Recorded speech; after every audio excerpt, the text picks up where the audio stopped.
Good morning and welcome to ETX Covered. I'm David Littman. I want to talk about magical numbers for a minute because they're all around us. There's pi for mathematicians, 59 for golfers, and in politics, it's 538.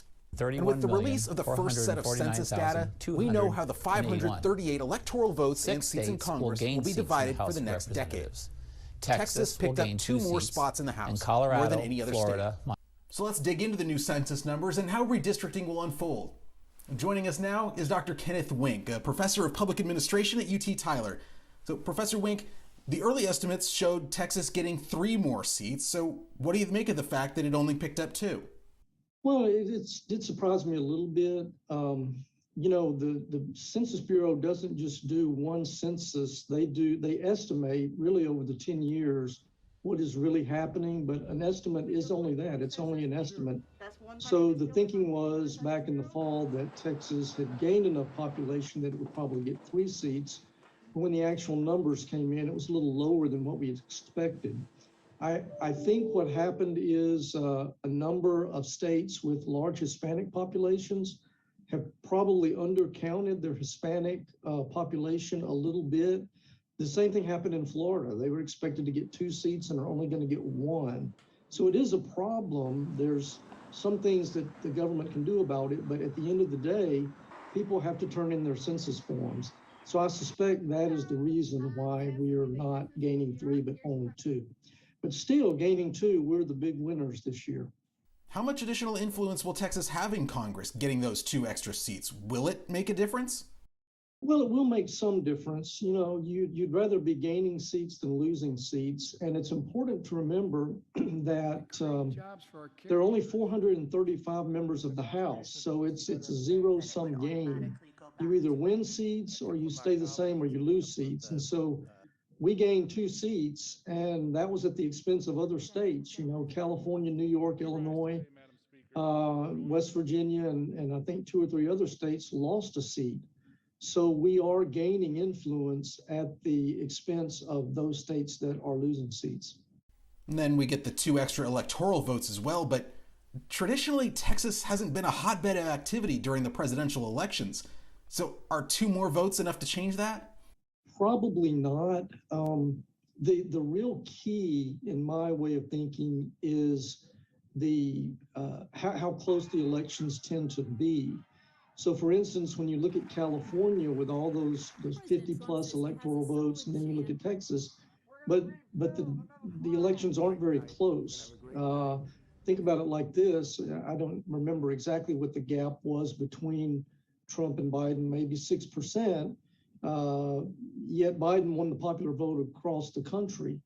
You'd rather be in a situation like Florida or North Carolina, I think, where you have a substantial number of electoral votes, but you have razor thin margins. 1 or 2% are going to decide those elections. And now Georgia, of course, as well. So those places where the elections are really razor thin are the ones that are likely to get the most attention from candidates who will visit and from the parties paying for advertisements in those states. Since this is just the start of the process, even though it's a lot later than usual, what does the rest of the redistricting process look like here in Texas? Right. Well, the process really isn't going to change, but the time frame will have to change. They will have to get it done faster now.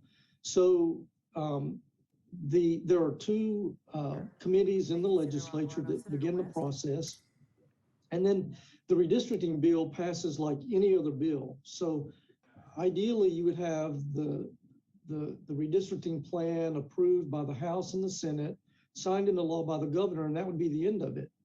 But as you know, that doesn't often happen in Texas. When you're growing and you're getting additional seats, the temptation is that the majority party will try to maximize their ability to influence the maps and get as many of those new seats as they can, while the minority party fights to not have that happen.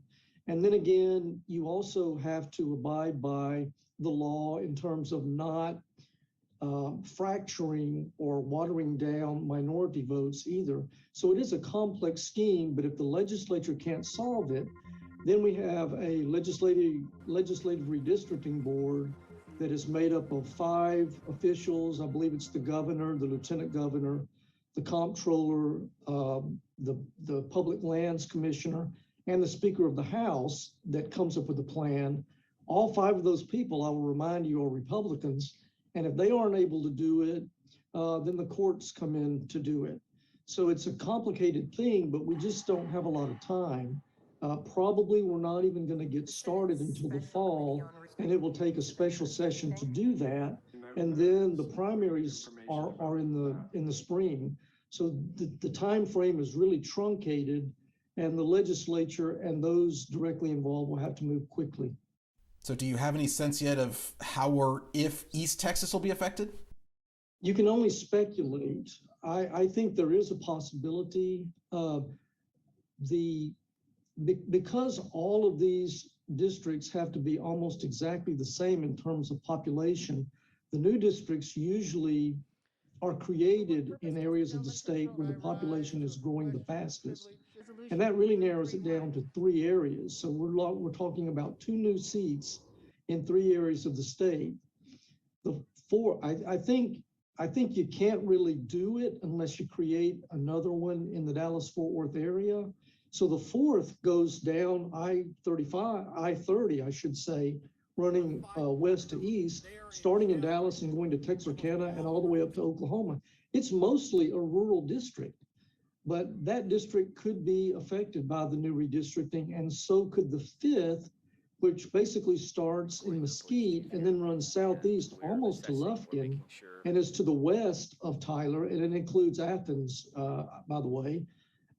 That district could also be affected by redistricting. But I will tell you this, all 3 of those districts are Republican districts, and Republicans will be working very hard to create yet another Republican district in Dallas-Fort Worth. And then I think the second one will either be in Houston or San Antonio, Austin.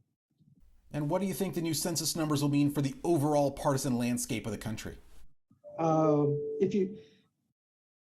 It is true that the Rust Belt and the East and West Coasts are losing population, but it's not true that all of those states are Democratic states. And it is true that the Sun Belt is gaining population, but not all of those states are Republican states. I would say the net effect should be in the next election that the Republicans, just on the basis of the change in population and the redrawing of districts all over the United States, I do think that Republicans will probably pick up an additional 2 or 3 or 4 seats just on the basis of that across the nation.